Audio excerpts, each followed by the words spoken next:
Салам алейкум. Жакында менин бир тууган эжем өттү. Мен аны өзүм койдум. Кабырда кепиндин бетин ачпай чык дешти молдолор. Ошолор туурабы?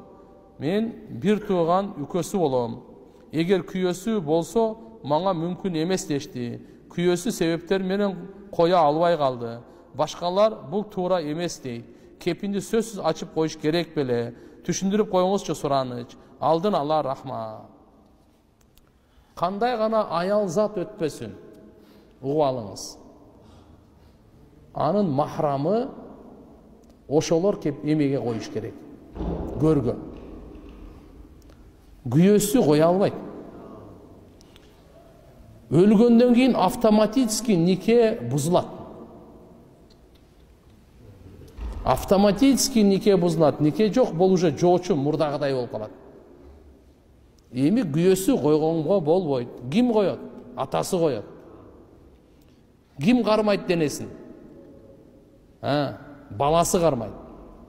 Агасы кармайт. Иниси кармайт. Тайкеси кармайт. Небереси кармайт.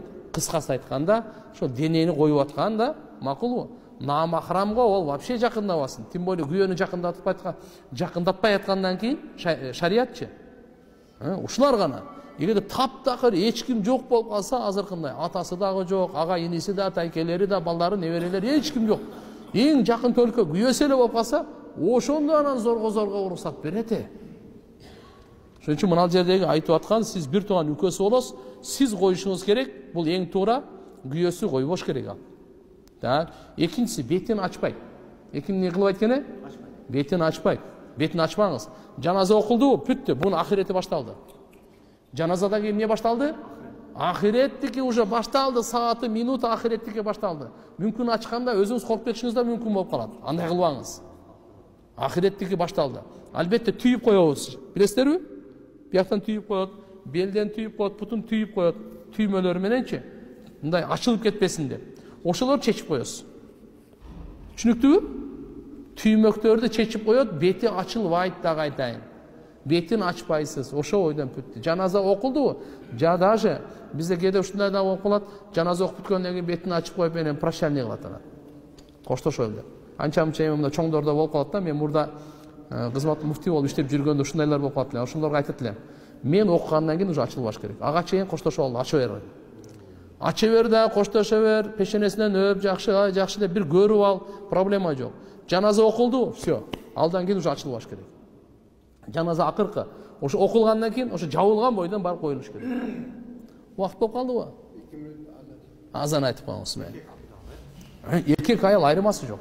Бир гана учурда ачылат, азандан кийин айтып берейин, эстетип коюңар. Бир учурда гана ошо жүзүн ачат. Эркектинчи башын, жүзүн ачат. Эгерде бул ажылыкка барып, умрага барып, ихрам байлап, ихрамдан чыкканга чейин көз жума турган болсо. Түшүнүктүбү? Ажылык умрада ихрам байлаган, чачын ала элек. Чачын алуу менен ихрамдан чыгат да адамчы. Ошого чейин эгерде ажалы келип өтүп кете турган болсо, анда жүзү жабылбайт аныкы. Себеп дегенде жүздү жабуу буга запрет. Мындайча айтканда буга тыюу болчу да. Башын жаппайт, жүзүн жаппайт да. Ажылыкка, умрага ихрам байлагандан кийин жаппайт. Ошондой болуп эгерде кайтып кете турган болсо, жүзү ачык бойдон кетет. Кыямат күнү бул лаббайк айтып тирилет. Кыямат күнгө чейин күн ар жылы Алла Таалам ушунун атынан периште дайындап коет, ажылык кыла берет. Алла. Элдер бир ажылык кыла турган болсо, бул кыямат күнгө чейин канча жыл болсо ошончо ажылык кылып салат. Бул соопту пайгамбарыбыз айтты.